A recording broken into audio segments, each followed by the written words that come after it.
being presented today is specifically an evaluation of how a multinational corporation becomes a global enterprise leader. And specifically, the how of that is by implementing these 6 core business responsibilities. So in today's presentation, you'll hear from myself, Amber Campbel, Zack Daniels, and then Samantha Hill and Peng Do-sun, who goes by Brad, will also be presenting with us today as we dive into this particular business industry, as well as the company in which we selected. So in the study, you're going to hear from us again on the introduction, literature review, analysis, discussion, and conclusion of Tata. I will just say in full disclosure, prior to doing this case study with this group, I had never even heard of Tata before. And not only did I learn so much about them, and you're going to hear so much from us in this particular study, but I didn't even know how far they reached. And so that's really what we want to share with you today. Specifically, we studied and learned from this particular book. And so we'll be talking about that here as we studied Tata, but the introduction to why this study was important to us was, trying to understand successful global businesses. This came out of our Foundations of Critical and Global Business course specifically. And so we want to be able to understand what that global mindset is that allows these successful companies to think, again, at the local level in which they start, but also globally. So why did we choose the Tata Group? Again, one, because we had not heard of them.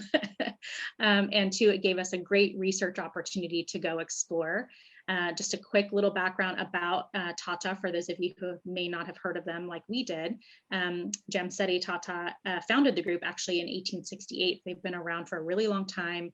They're an India-based company, but they are a global organization, as we're going to share with you. So they've got 30 companies across 10 verticals. There's lots of information here that we're going to explore, but we're really going to look at it through the lens of social, political, economic, legal, intercultural, and technological aspects of this company. So you can see here generationally what's really unique about the Tata Group. And I think what I want to make sure is the biggest takeaway for us today is really around this multi-generational led family business, right? Historically, what the research has shared and taught us is that the first generation, they create the business. It's the blood, the sweat, the tears, it's the vision and the passion that they have for whatever business venture that they take off. The second generation grows up watching their parents, right, with this business, and they feel this obligation and or, passion again to keep the torch or carry the torch for their family. And so they're really inspired to, again, scale the business and take the business to the next level. And then the third generation, as we learn, they just grow up in it. So there's a natural expectation.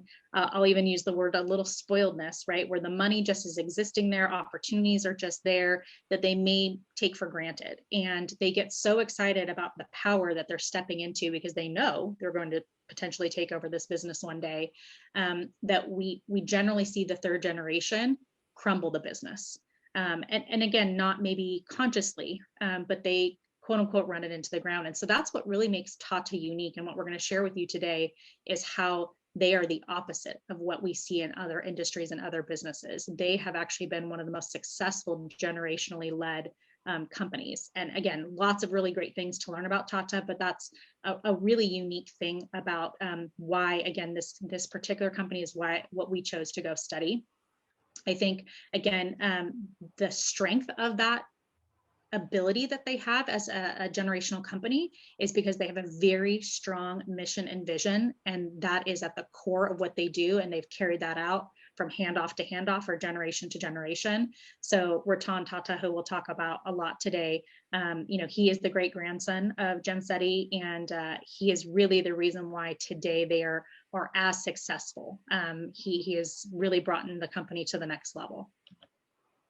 So the purpose of this particular case study that we wrote up is to really explore, again, how this multi-generational business was able to maintain the implementation of that original mission and vision and that creation, but also evolve to make sure that they were still globally relevant and competitive. And that they have become a leader in global competition. And again, before doing this study, didn't even know that they were, and again, one of the top 100 global businesses out there. So really interesting stuff. We used the literature review process specifically, not just the the book by Witzel, but really some of the other studies that have been done specifically around the Tata Group. But really what we were seeking to understand was, again, this evolution of their brand. And so we used a case study methodology, right, in order to dive into what these corporate dynamic elements were going to look like. And we each kind of tackled the corners of each of these elements, and then really came together to understand how they are interdependent on one another and how they have come together, the 6 dynamics specifically, to help Tata be successful. So I'll start off with just a little bit of the framework and context specifically for Ratan. I really enjoyed actually finding this quote. He's quoted as saying this in quite a lot of the public media on Tata. But again, it speaks to this generational power, right? The idea that, you know, he is not going to destroy with this amazing company that's been set up for him, but if anything, he's going to elevate it. And global business development was a framework in which we wanted to be able to understand, you know, what other companies were doing, what was global mindset, what did that look like, and then how did that specifically apply to Tata.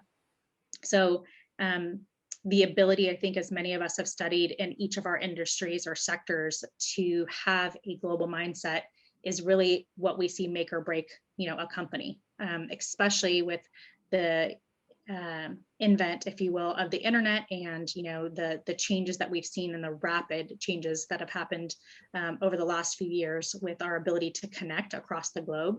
It's very important to make sure, again, as the research has shared with us, that we continue to have these global market perspectives, and that we're not just thinking about our own, you know, backyard, quote unquote, so to speak. You know, Tata specifically has a very core social mission, which we'll talk about, but it didn't exclude them from looking outside of the borders of India, right? They were very quick to recognize that this wasn't just something that they wanted to do in their own country. And so I think it's important to note that, you know, in global operation, these enterprise leaders, they have to be able to articulate that vision and mission outside of their own 4 walls, quote unquote, so to speak. And that's really what has made Tata unique. You know, I'm not going to read every bullet on the slide, but I think it's really just important to know that it's not about one particular solution. It's a multidimensional approach, and the mindset is really what has allowed this global company to succeed. So we're going to dive in now into those 6 dynamics very specifically and give you some examples about what Tata has done and what they are currently doing. So, in the social aspect, again, this is probably the area that I think makes Tata the most successful, is their core commitment to, you know, corporate social responsibility, right? Jem Setty's quote here that you see in front of you is really important. You know, in a free enterprise, the community is not just another stakeholder in business. It's in fact the very purpose of its existence. They truly roll up their sleeves and make sure that in any place that they operate across the globe, that they are seen as part of the community. And if anything, they actually are developing the community. You know, one specific example I remember learning about them is in one of the businesses that they entered into, there were no engineers in this particular community. And so in order to solve for that, you know, they could have hired externally and brought those people in, but instead they went out and they found young people and they actually developed them and educated them and got them to where they needed to be, so that way the people in that community could hold those positions. And again, I don't think we see that very often in many other companies. So they are very committed to the social responsibility of their company, and they don't just talk the talk, but they truly, you know, they truly live that value. So a few things to highlight specifically in the social space that I think is important is, you know, they don't just try to conquer a market or take on a new business line. They are really about service of people and service of, again, their core business model. This is a study that I think if we're going to continue to even look at over time, especially what's happened with the pandemic. I think a lot of global businesses could learn from Tata. They've got many companies. And so I think we're going to talk about each of them as we get through each of these 6 dynamics, but you know, they've got a consulting service, they've got Tata Motors. I think most of us were surprised to learn specifically that they had Land Rover and Range Rover, Jaguar, right? Companies that we would not have associated with the Tata Group before. Tata Stills, the chemical company, consumer products, things like their tea that's sold in Starbucks. the Titan and the Tata Capital. They've got Tata Power, Tata Advanced Systems. They're in the service industry and hotels, high luxury hotels. And then Zach's going to tell you a lot about actually their communications portion of the company. So over 750,000 people in 100 countries. They're very large. I think it's really interesting that, again, coming back to their social mission, that they take a large percentage of their profits and reinvest those into the communities in which they are operating. So it can be laying pipe to get fresh water into a community. It could be the example I gave you earlier about making sure that, people who don't have a certain degree or certain skill set in order to work in their company are developed. So they really take their profits and, again, make sure that programs are implemented in areas in order to elevate those particular communities. I think lastly, what I would just land on here is that I was surprised to learn how profitable they've been able to do, because we don't see a lot of socially based businesses have high margins, right? They have great missions, they have great visions, but they don't necessarily turn around a profit that allows them to expand in the way that Tata has been able to. So, the value of their brand is, over $20 billion. And that's even with this pandemic that we've had. So that, again, speaks to the ability for them to live out the mission and vision, socially develop these countries where they choose to operate, and then find the right business lines, right, making the right strategic choices in order to elevate their company. Politically, as you can see here is Ratan. Again, I think part of being invested in social is recognizing that you also have to be invested in the development of the politics, right? And the communities in which, and the governments in which you are supporting, and recognizing that you need both in order to really achieve that social mission. Again, one of the group's most eloquent advocates of the global strategy talked about how they can't just be this Indian enterprise, right? He believed that the vision and the values had to go beyond the borders, as I spoke about earlier. And again, as we know, in any sort of global market, that requires international business and politics. So just a few highlights specifically on the political aspects of the Tata Group that we want to make sure that we're leaving with you today. The creator of the group, he was very involved early in the development of the business with the Indian National Congress, which formed India's government. After their independence in 1947, they were committed to the building of the nation, and specifically in the political acts that needed to be carried out. They also made sure to develop, again, rapidly in the energy still, fixed investment, maintain the interdependent relationships and local governments. And they knew it was an ongoing relationship. It wasn't a one-time, we're going to show up, be involved here, and then leave. This was going to be an ongoing part of the business model that they, in order for them to succeed. They did get involved in a few political attacks, and then they had to rebalance kind of what that relationship looked like between political parties. But again, as we know today, they've been able to successfully navigate that specific strategy, and they've built a reputation that's maintained this positive relationship with, again, the governments in which they serve. I think the only other thing I would just emphasize for them is that their mission of being a socially responsible company has allowed them to make sure that the connection to the government and to the politics in which they serve in these communities is helping to support that same social development, right? So they don't carry out an initiative that does not align with the local government in which they are trying to work with. So I'm going to hand it over now to Zach, and then Zach, if you just want to tell me next, I'll advance away for you. Thank you. So in regards to the economics, which is one of the phases that Amber spoke about earlier, one of the 6 phases, as mentioned earlier, the Tata Group was founded in 1868 in Mumbai, India, and is now located in over 100 countries and 6 continents. As Amber alluded to earlier, we had no clue this company existed, never mind that they were everywhere except for in Antarctica, I guess. This 153-year-old, the 153-year lifespan is a testament to how agile Tata has managed to be. It is estimated that only about 0.5% of all companies that have what it takes to last 100 years or more. Now we're going to analyze how Tata managed to join such an elite company and looks primed to continue growth into the future century. Next slide, please. Tata is responsible for the first luxury hotel in India, which was opened in 1903. This was the Taj Mahal Palace and Tower. Upon completion of the hotel, the founder passed in 1904, which was a year after they actually completed the Taj Mahal, and his son took over as chair of the Tata Group. This is worth mentioning as the son, Sir Dorab Tata, quickly diversified, venturing into a vast array of new industries.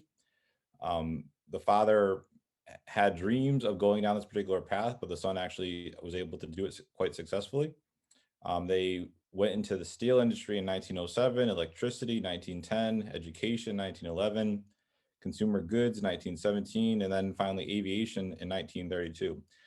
So they were not afraid to try different verticals, and as a result of their ability to be that agile and not concerned with thinking that's outside their realm, um, is a testament to why they're still here.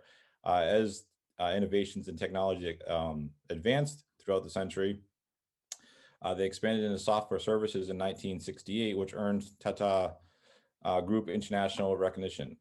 This was the beginning of their value of actually being able to start to be a global player.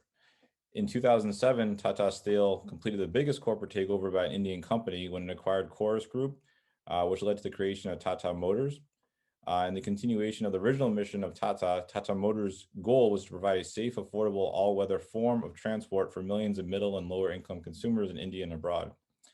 These particular vehicles, and mind you, this is 2007, were priced at between $1,500 and $3,000. This is worth mentioning, as Amber just talked about, in regards to the social impact, is that their goal was not necessarily to make highly profitable vehicles.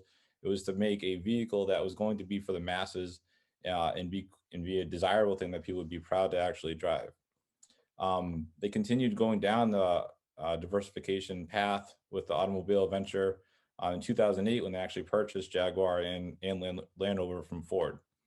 I've actually spoken with owners of both vehicles, and they were quite surprised that it's owned by an Indian company, which I don't know if that's necessarily on purpose or by accident, but I thought it was worth mentioning. The latest expansion of Tata resulted in the merger of Germany's largest steel maker, ThyssenKrupp. The deal was finalized in 2018, creating Europe's second largest steel company. Again, the expansion and diversification of this particular company through the years is quite unheard of. Perhaps the only thing that they could realistically be compared to would be perhaps Samsung, GE, or Amazon, but they're a very elite company, which is quite impressive. Amber, next slide, please. In regards to legal, as Tata has expanded throughout the decades, they've understood the importance of managing legal issues so that they can maximize law and regulations to put their brand in optimal positions to succeed both short and long term. This is a huge differentiating statement that many brands fail to do. They focus too far into long term and they actually don't become profitable, or they focus too short term and they end up doing very well for a couple of years, but then it's just not sustainable. However, Tata is unique in that aspect where they focus short and long term. For a brand that's located in over 100 countries, it's paramount that Tata Group has legal policies to regulate operations worldwide, and possibly more important, to protect the brand reputation. When you're located in 150 countries, things that are happening in Africa, for example, and you're in India, could be detrimental to you with how quickly information can spread via the internet now. For a brand that lasts over 150 years, it is not of luxury to allow mergers to dilute the value of the brand. As such, the brand's created corporate conduct, best practices, which has required rules and regulations for all departments of all locations. This structure that Tata incorporates across the board allows them to maintain the same expectations of what you'd get in China or India or the US or Africa, because they're all playing by the same guidelines. This allows the brand to ensure consistency across the globe, which benefits the consumer and the brand. Furthermore, this corporation's involvement in society, their goal is to create a better public image and goodwill for the company, which will further become instrumental in attracting customers, efficient personnel, and investors. So they fully understand that essentially what they're doing with legal is they're doing their brand reputation control, which is just a branch of marketing, but they're doing it with fine-tuned structure via the legal method. Next slide, please. The ability for a corporation to create new organizational hubs in different countries rests on the brands being able to effectively integrate into new culturally diverse environments. Um, as Tata has expanded through different countries, they have had their own growing pains, and perhaps we haven't really touched upon those.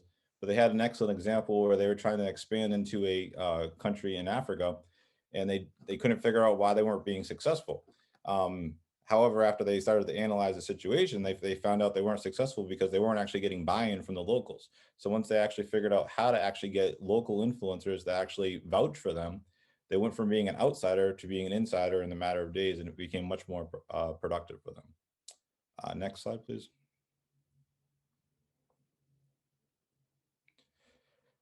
As the Tata Group expanded, they understood that consumers bought from companies that they trusted. They expected robust relationships to form without effort, and it was never a thought. They understand that a foundation needed to be formed in order to earn the trust of the consumer in the new locations. As I mentioned, between transactions, they did have growing pains, but they have figured out how to remove those going forward. This cultural intelligence allows the group to excel at expansion as opposed to being forcing success. They earn it. So the difference between kind of trying to jam a circle peg in a square hole is kind of how this business operates. In addition, Tata continues the original mission of giving back to society.